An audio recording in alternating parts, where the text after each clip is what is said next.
And welcome back to Broader Financial Future. Hopefully, everyone's having an amazing day so far.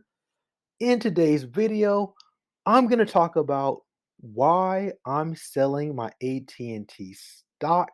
I know, right? I talk about AT&T so much, it's like a family member, but I'm going to explain in details why I'm doing it and what is my plan for AT&T. But before we get started, make sure you hit that subscribe button. It really helps out the channel. We're almost at that 600 subscriber mark, so do us both a favor and hit subscribe. And don't forget to hit that like button. So let's jump into today's video.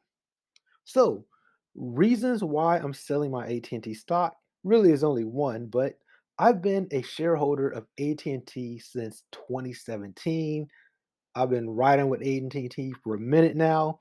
I love their dividend. It was one of my first stocks I ever bought, like most beginners. They had a great dividend yield. And actually, at that time, the stock cost a whopping $38.94.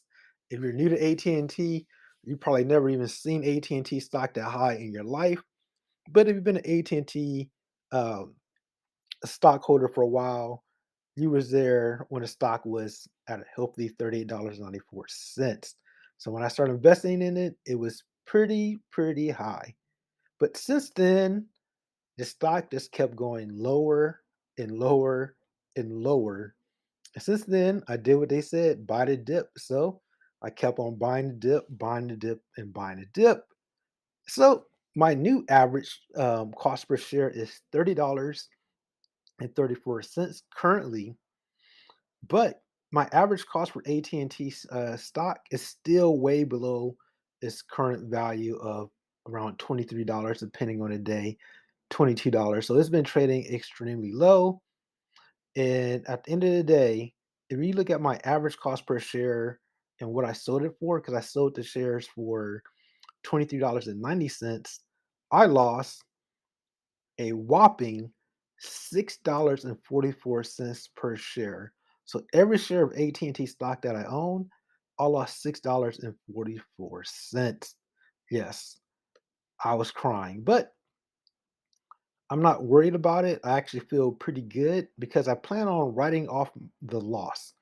So even though I lost money, I don't really consider it a loss. If you want to see some of my videos about taxes and stuff like that, check those out. I kind of explain um, kind of like my strategy overall when it comes to AT&T. So I'm just going along with the strategy.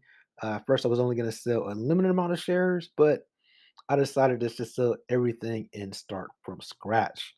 I don't see this stock going back up to the $30 anytime soon.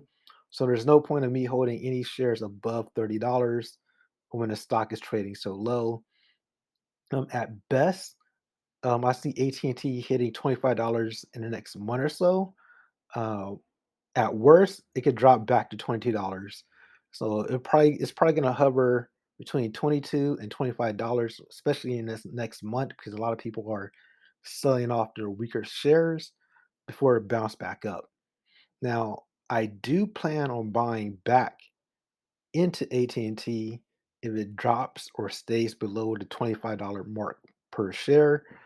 So that's kind of like my sweet spot, giving me a new lower cost basis and a higher dividend yield. AT&T has a dividend yield around 8% or a little bit more. My dividend yield was about 6% per share. So I felt it was time to reset the button. There's no point in me paying more for AT&T than everybody else is. So now is a good time than any to just say goodbye and just restart the new year in 2022 brand spanking new.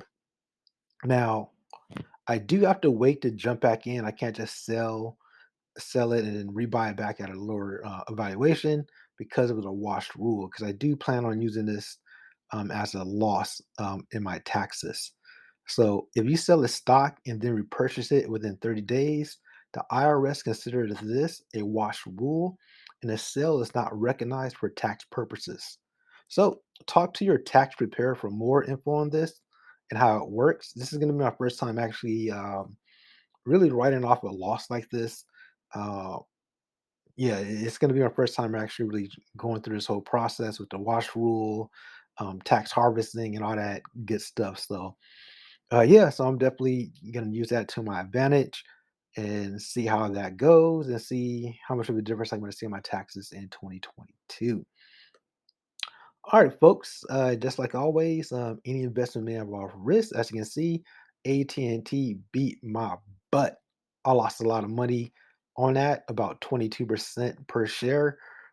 So you can see how the stock market can kind of go up and down. I'm not a financial advisor, so it's important that you do your own homework, especially when it comes to the wash rule. Definitely kind of study that and understand it before you actually use that rule in practice. In addition, this video is only for strictly for entertainment purposes only. And don't forget, hit that subscribe button. Share these videos.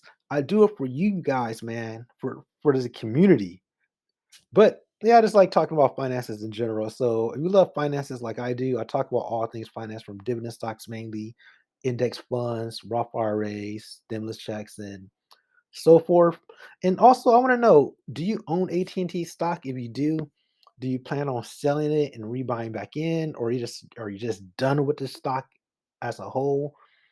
Let me know below. Or were you one of the people that said, I'm out of here in May, um, which was probably a better idea in hindsight. But hindsight is 2020. I'm a buy and hold forever type of person. But in this case, I just had to let it go and just hit the hard reset. All right, until next time, everybody, have a good one. I'm out. Peace.